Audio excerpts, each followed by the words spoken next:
મારું નામ છે કાઠિયા અમનભાઈ તૈયબભાઈ ટીનમસ અને વંથલી તાલુકાના રહેવાસી છો અને અમારા ગામમાં નદીમાં પાણી ખરાબ આવે છે એનાથી બહુ જ નુકસાનરૂપ છે।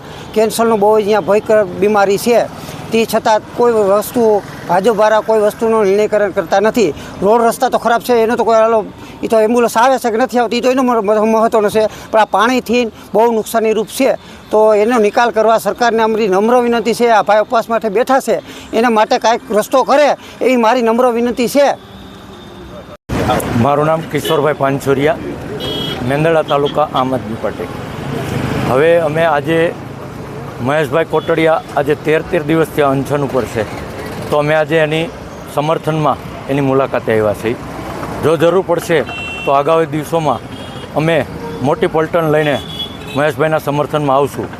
સરકાર આજે આ 13 દિવસથી અનશન ઉપર છે તો સરકાર કાંઈ ધ્યાન આપતી નથી। આ કેમિકલયુક્ત પાણી માટે જે અનશન ઉપર છે તો કેમિકલયુક્ત પાણી અટાણે જનજીવન માટે કેટલું નુકસાનકારક હોય એ સરકાર શું નથી જાણતી? ખેતીમાં પણ આ પાણી બહુ નડતરરૂપ છે, તો આ પાણીનો કંઈક નિકાલ યોગ્ય જગ્યાએ કરવો જોઈએ કે જે ખેતી અને જનજીવનને નુકસાન ન કરે। તો આ પ્રશ્નનું તાત્કાલિક ઉકેલ કરી અને ખેડૂતોને ન્યાય આપવો જોઈએ એવી અમારી મેંદરડા તાલુકા ટીમ વતી અને મહેશભાઈ વતી બધી માંગ છે એ તાત્કાલિક પૂરી કરવામાં આવે એવી સરકાર પાસે અપેક્ષા રાખી। હું સીડા યુસુફ અહમદ ટીનમસ ગામનો રહીશ અને કિસાન ભાઈ છું। અને આ કિસાન અહીંયા પ્રદૂષણ જે નદીની અંદર ફેલાવી રહ્યું છે, ઝેર ફેલાવી રહ્યું છે, તેનાથી તમામ એવા બીમારી ભયંકર બીમારી ફાટી નીકળી છે।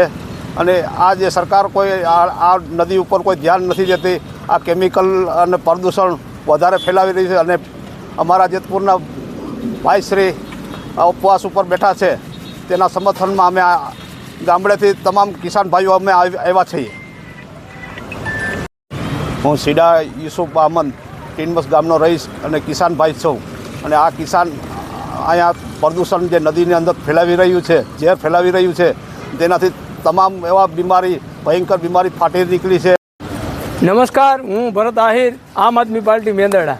આજે સરકાર જે મોટી ભાજપ સરકાર જે મોટી ફાંકા ફોલદારી કરે કે અમે ખેડૂત માટે આમ કરશું, ખેડૂત માટે આમ કરશું, અમારી સંવેદનશીલ સરકાર, તો એ સરકારને હું કહેવા માગું છું કે જેતપુરમાં એક ખેડૂતનો દીકરો આજે 13 દિવસથી અનશન ઉપર બેઠો છે। જેના માટે એના ઘર ભરવા માટે નથી બેઠો, પણ આ જેતપુર વિસ્તારના ખેડૂતોને આજે તો તમે ભાદર નદીમાં પ્રદૂષણ પાણી જે નાખો છો, કેમિકલવાળું પાણી, આજે એ ખેતી માટે કેટલું નુકસાનકારક છે એ સરકાર જાણતી નથી, સરકારને ખબર નથી। પણ આ બેની મૂંગી સરકાર પોતાના ઘર ભરવામાંથી જ નવરી નથી। એટલે આવા નાના માણસોને કોઈ ધ્યાન, મને તો આગળ જાણવા મળ્યું મહેશભાઈ કોટડિયા પાસેથી કે આ વિસ્તારનો કોઈ એવો નેતા નથી એવો મહેશભાઈને મળવા માટે કે ભાઈ તમે જે લડત લડો છો એમાં અમે કંઈક તમને સહયોગ આપશું, અમે સરકારમાં આગળ વાત કરશું। ક્યાં વયા ગયા તમે બધા જેતપુરવાળા? તો આવો આ મહેશભાઈ આ એક ખેડૂતનો દીકરો આજે 13 દિવસ ત્યાં અનશન માટે બેઠો છે। કેમ ભાઈ એના છોકરા પહેણાવા છે?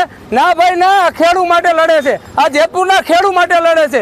અને ખેડૂતની મોટી તમે ફાંકા ફોલદારી કરો, આવો તો ખરા સામાન્યમાં એકવાર મુલાકાત તો લ્યો મહેશભાઈની કે મહેશભાઈ અમે તમારી સાથે છીએ આ વસ્તુ માટે લડત કરવા માટે। તમારે જ્યાં તમારે અમારી જરૂર પડશે ત્યાં અમે તમારી સાથે છીએ। પણ એ લોકો નહીં કે પણ અમે ખેડૂતના દીકરા તરીકે મહેશભાઈને કહીએ છીએ કે જ્યારે પણ જરૂર પડે ત્યારે 1 થી 1000 માણસો લઈ અને મેંદરડા ટીમ વતી મેંદરડા ટીમ આખી મહેશભાઈની સાથે છે। અને હું ગુજરાતના તમામ ખેડૂતોને નમ્ર વિનંતી કરું છું કે આવો મહેશભાઈની જે તમે અહીંયા એની સાવણીની મુલાકાત કરો અને મહેશભાઈને આશ્વાસન અને મહેશભાઈને સાથ સહકાર અને ટેકો આપવો જોઈએ। કારણ કે આપણા માટે આજે 13 દિવસ ત્યાં ભૂખ્યા અનસત્ર ઉપર બેઠા છે। ત્યારે હું આ સરકારને કહું છું કે તમારી જે આ કૂટનીતિ છે, ખેડૂત વિરોધી નીતિ છે, એ હવે નહીં ચલાવી લેવામાં આવે અને આનો હિસાબ 2027માં અને સ્થાનિક સ્વરાજની ચૂંટણીમાં આ ગુજરાતના ખેડૂતો કરવાના છે।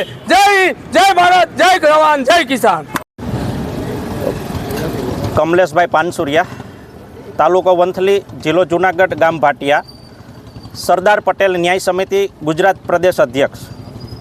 અત્યારે અમે જેતપુર મુકામે જીપીસીબી અમે જે આંદોલન કરી રહ્યા છે ખેડૂત આગેવાન મહેશભાઈ કોટડિયા, એના સમર્થનમાં અમારા વિસ્તારના દરેક ગામમાંથી બબે પાંચ પાંચ યુવાનો ખેડૂતો આવ્યા છે એમને સમર્થન આપવા. પણ અમે અહીંયા આવીને જાણ્યું તો જાણવા મળ્યું કે અત્યાર સુધીમાં કોઈ પણ રાજકીય આગેવાને મહેશભાઈ કોટણિયાની સાવણીની મુલાકાત લીધેલ નથી. એ પછી ધારાસભ્યશ્રી હોય, સાંસદ સભ્યશ્રી હોય કે આ વિસ્તારના કોઈ મિનિસ્ટર હોય, અરે એ વાત તો દૂર રહી, પણ અહીંના જિલ્લા પંચાયતના સભ્ય કે નગરપાલિકાના પ્રમુખે પણ આવીને એમાંના ખબર અંતર નથી પૂછ્યા.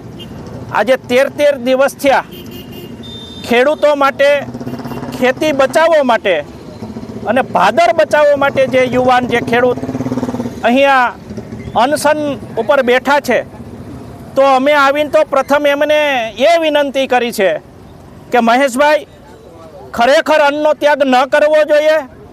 ત્યારે મહેશભાઈએ અમને સામેથી એવો જોમ અને જનૂનથી કીધું કે કમલેશભાઈ અત્યારે તો અમે અન્નનો ત્યાગ કર્યો છે, આવતા દિવસોની અંદર જળનો પણ ત્યાગ કરીશ.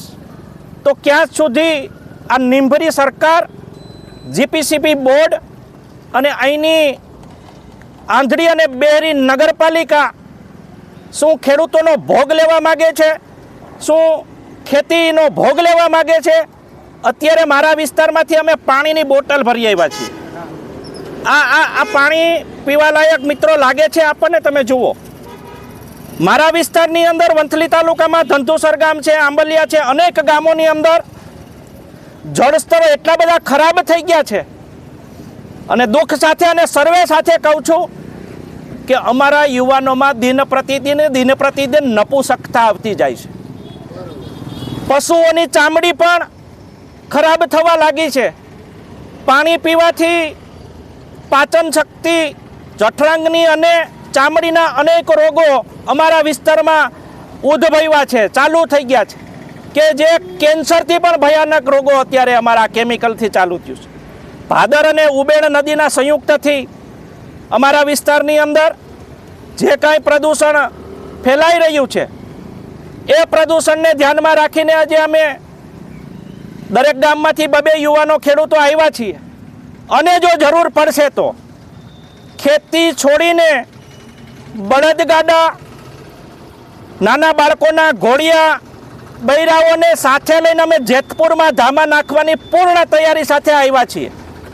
તો આમાં સરકાર, જીપીસીબી બોર્ડ અને નગરપાલિકાઓ ધ્યાન દઈને ઝડપભેર આ પ્રશ્ન ઉકેલે અને અમારા આગેવાન મહેશભાઈ કોટડિયાને ઝડપથી પારણા કરાવે એવી વિનંતી કરીએ છીએ અને ચીમકી પણ આપીએ છીએ. મારું નામ પ્રવીણ પટેલ. અમે કેશોદથી ટીમ સાથે આજે મહેશભાઈ કોટડિયાની મુલાકાતે આવ્યા છે. મહેશભાઈ છેલ્લા 13 દિવસ થયા જે જેતપુર પંથકમાં જે કેમિકલયુક્ત પાણી નદીઓમાં ઠલવાય છે અને તે છેક અમારા ઘેડ વિસ્તાર સુધી પહોંચે છે. ઘેડમાં અમે 14 દિવસનો પ્રવાસ કર્યો તો ઘેડના છેવાડાના ગામ સાંભળા હોય, સાંડા હોય કે પાડોદર હોય, ત્યાં પણ અમે ચોમાસામાં ફીણયુક્ત પાણી જોયા અને એ જેતપુરમાંથી ઠલવાય છે. જેતપુરની ઉબેડ અને ભાદર નદીના પાણી. આ કેમિકલયુક્ત પાણીના હિસાબે આજે ઘેડ વિસ્તારમાં પાક પણ ઓછો ઉતરે છે. જે અમારે 3 ખાંડી ઘઉં ઉતરતા એ આજે 1 ખાંડી ઉતરે છે. આ કેમિકલયુક્ત પાણીના હિસાબે આજે અનેક ચામડીના રોગો અને લોકોને અનેક સમસ્યાઓથી શરૂઆત થઈ છે. અને અમારા વિસ્તારમાં પણ જેતપુરનું એક આ મોટું નામ ખરાબ છે કે ભાઈ આ કેમિકલયુક્ત વર્ષોથી છે. તો આજે છેલ્લા 30 વર્ષથી આ જે સરકાર બેઠી છે એ ઘણા પ્રાકૃતિક ખેતીના વચનો આપે છે કે ભાઈ પ્રાકૃતિક ખેતી તરફ વળો, અને એક બાજુ આ કેમિકલયુક્ત પાણી ઠલવવામાં સરકારનું તંત્ર નિર્ભર તંત્ર કંઈ ધ્યાન આપતું નથી. જ્યારે મહેશભાઈ અગાઉ પણ ખેડૂતોને માટે બોટાદમાં લડ્યા હતા, તો તુરંત આજે જેતપુરમાં ખેડૂતોને માટે અને અમારા ઘેર પ્રશ્ન માટે પણ લડે છે. એ અમે આજે કેશોદની ટીમ અહીંયા આવી પહોંચી છે અને અમારું પૂરેપૂરું સમર્થન છે. મહેશભાઈને અમે વિનંતી કરીએ છીએ કે ભાઈ અનશનમાં તમે 13 દિવસીયા છો ને અમને જાણવા મળ્યું કે એ જળનો પણ ત્યાગ કરે છે, ત્યારે આ તંત્રે જોવું જોઈએ કે ખેડૂત માટે એક યુવાન લડી રહ્યા છે, એ જેતપુરની પ્રજા તેની સાથે છે. અને આ તો ખેડૂતોને દરેક લોકોનો પ્રશ્ન છે. આવું નિર્ભર તંત્ર અમે ક્યાંય જોયું નથી. સરકારને અમારી નમ્ર અપીલ છે કે મહેશભાઈને પારણા કરાવે અને આ જે સોલ્યુશન છે એ પ્રજાજનનું છે, જેની જવાબદારી છે એ લોકો કોઈ સોલ્યુશન કરતા નથી. ને મહેશભાઈ જેવા યુવાનને આ વસ્તુ કરવી પડે એ સરકાર માટે શરમજનક બાબત છે. આગામી સમયમાં ખેડ વિસ્તારમાં અમે 14 દિવસનો પ્રવાસ કર્યો છે અને જે કોઈ લડત લડવી પડે તો કેશોદ વિસ્તારમાંથી આશરે અમે 500 જેટલા કાર્યકરો મહેશભાઈના સમર્થનમાં જેતપુર આવી પહોંચશું. જય હિન્દ, જય ભારત, જય જવાન, જય કિસાન. જય હિન્દ. મિત્રો, આજે એક દુઃખભરી વાત કરવાનું કારણ એટલું જ છે, મહેશભાઈ કોટડિયા જે ભાદર નદી ઉપર કેમિકલયુક્ત પાણી સામે લડત લડી રહ્યા છે, છેલ્લા 13 દિવસ થયા. આ ગુજરાતની બેંગીમુરી સરકાર કોઈ સ્ટેટમેન્ટ નથી આપતી કે સ્થાનિક ધારાસભ્ય, સંસદ સભ્ય કે નગરપાલિકાના પ્રમુખ કોઈ અહીંયા સાવણીની નિવેદન નથી લેવા આવતું, છતાં કોઈ વિઝિટ કરતું નથી. પણ એક અતિ ખુશીની વાત એ છે કે મેંદરડા તાલુકાની ટીમ, કેશોદ તાલુકાની ટીમ અને ઘેડ પંથકના ગ્રામ્યમાંથી અમને કાલે સાંજે એવો ફોન આવ્યો હતો કે ભાઈ અમે વધુમાં વધુ માણસો સાથે આવી. ત્યારે અમે એને દુઃખભર્યું વાત એવી કરી હતી કે ભાઈ અહીંયા વધુ માણસો લઈ આવશો તો ખોટી આ સરકારના તંત્રથી ચાલતી અહીંની પોલીસ ખોટી રીતે 144 ધારા લગાવી અને આપણું આંદોલન સમેટાઈ જાય એવી એની મેલી મુરાદ છે. જેથી કરીને અમારી સાવણીની અંદર 40 થી 50 લોકોને આવવા માટેનું જ અમે આહવાન કરી છે. પણ ખુશી વાત તે છે કે જે ડાંગરભાઈ છે, ભાઈ કમલેશભાઈ છે, આજે એની ટીમ લઈ અને અમારી સાવણીની મુલાકાત લીધી અને અમને સાથ અને સહકાર આપવા માટે વિનંતી કરી. જ્યારે જરૂરત પડશે ત્યારે એને એમ કીધું કે અમે અહીંથી 1000 માણસો લઈને આવશું. પણ એ યંત્ર અને તંત્ર તોય આ સરકારના કોઈ પાણી પેટમાંથી રેડાવવાનું નથી કે ઓછું થવાનું નથી. કારણ કે અહીંના સ્થાનિક ધારાસભ્યના કહેવાથી સ્થાનિક પદાધિકારીઓ જે જીપીસીપીની સામે અનશન ઉપર ઉતરેલા મહેશભાઈ કોટડિયાની મુલાકાત પણ લેવા આવતા નથી. અને પાછી એવી અફવાઓ ફેલાવે છે ગ્રામ્યની અંદર કે આ 5-15 દી રહેવાના અને અમે અનશન આંદોલન અમે ધારી ત્યારે એનું ખતમ કરી નાખ્યું. આ કોઈ તમારા બાપની જાગીર નથી કે તમે કહો એમ અમે તમારા ઈશારે નાચવાવાળા ખેડૂતો નથી. ખેડૂતના દીકરા છે, ખેડૂતની કોખે જન્મા છે અને ખેડૂત માટે અમે શરીરમાં જ્યાં સુધી અમારા પ્રાણ છે ને ત્યાં સુધી આ લડત કરશું. જરૂર પડશે તો અત્યારે અનશન ઉપર છે, જેમ કમલેશભાઈએ કીધું કે આને જરૂર પડશે તો મહેશભાઈ એવું કહે જળ ત્યાગ કરશું. ભાઈ જળ ત્યાગ નથી કરવાનો, જરૂર પડશે ને તો ભગતસિંહના માર્ગે જતા અમને કોઈ રોકી નહીં શકે. અમે ઈ ખેડૂતના દીકરા છે અને અહીંના ધારાસભ્ય સામે 30 વર્ષ ત્યાં લડી છે. આ ભાજપના ઈશારે ચાલતી નગરપાલિકાના સામે અને આ જીપીસીપીના અધિકારીઓ સામે અમારા ગઈઢિયાઓ, અમારા દાદાઓ આ ભાદર બચાવવા અભિયાનની અંદર શહીદ થઈ ગયા. પણ આ સરકારના પાપે અને આ સરકારની મિલીભગતના કારણે 35 વર્ષથી આ ભાદર નદીનો પ્રશ્ન લઈને બેઠા હતા. કહેવાતી આ ભદ્રાવતી નદી ત્રિવેણી સંગમ છે ને આ ટૂંક સમયમાં એટલે કે તારીખ 25 તારીખે 5 વાગે અમે એક મોટી જંગી જાહેર સભાનું આયોજન કરી રહ્યા છીએ. આ જંગી જાહેર સભાની અંદર આમ આદમી પાર્ટીના પ્રદેશ પ્રમુખ ભાઈ શ્રી ઈસુદાનભાઈ ગઢવી, પ્રદેશ મહામંત્રી મનોજભાઈ સોરઠિયા, પ્રવીણભાઈ રામ, રેશમાબેન પટેલ વગેરે નામી અનામી નેતાઓ ખેડૂતના દીકરાની વેદના લઈ અને અમને સમર્થન માટે આવ્યા છે. આ કોઈ આમ આદમી પાર્ટીની સાવણી નથી કે કોંગ્રેસની નથી કે ભાજપની નથી. આ એક ખેડૂતના દીકરા તરીકે ખેડૂતની વેદના લઈને બેઠા છે. મીડિયાના માધ્યમથી હું એને પણ કહું છું, અસલ તમારી માએ દૂધ પાયું હોય ને અને ભાજપના ધારાસભ્ય થઈને બેઠા હો ને તો સાવણીની મુલાકાતે આવો, અમે ખંભે બેહાડીને તમારી નીકળશું. પણ રાજકીય રીતે નહીં, ખેડૂતના દીકરા તરીકે અને ખેડૂતની વેદના લઈને નીકળો ને તો અમે તમારે પણ અમે જાહેર જનતાની અંદર કહેવું કે આ ધારાસભ્યશ્રીએ આ લડાઈની અંદર અમને સહયોગ આપ્યો. સહયોગ આપવાના બદલે એના મળતિયાઓ મારફત, એના ગુંડાઓ મારફત સાવણીની આજુબાજુની અંદર પોલીસ પ્રોટેક્શન હોવાના બદલે પોલીસને બીવરાવવા માટે લોકોને અનેકવાર રેકી કરાવે છે. તે પછી એના આવારા તત્વો ગુંડાઓ દ્વારા કેન પ્રકારે નાના ખેડૂતોને ધાક ધમકીઓ આપે. અરે તમારે થાય ત્યાંથી ખીલો માર લેજો, આ વખતે તમારો પંગો અલગ વ્યક્તિઓ એને પડ્યો છે. અમે જગતના તાજ છે ને, અમે જગતના બાપ છે. અમને એ ખેડૂતનું બિરુદ આપ્યું છે. અમારા જેમ સરદાર વલ્લભભાઈ પટેલના વંશમાંથી આવી છે. અમે ડરવાવાળી કોમ નથી અને ખેડૂતને કોઈ નાત જાત ન હોય. જે ખેડૂતને ખેતી હોય ને એ ખેડૂતનો દીકરો જ હોય. ચાહે દલિત હોય, ચાહે આહિર હોય, ચાહે કોઈ પણ જ્ઞાતિનો હોય.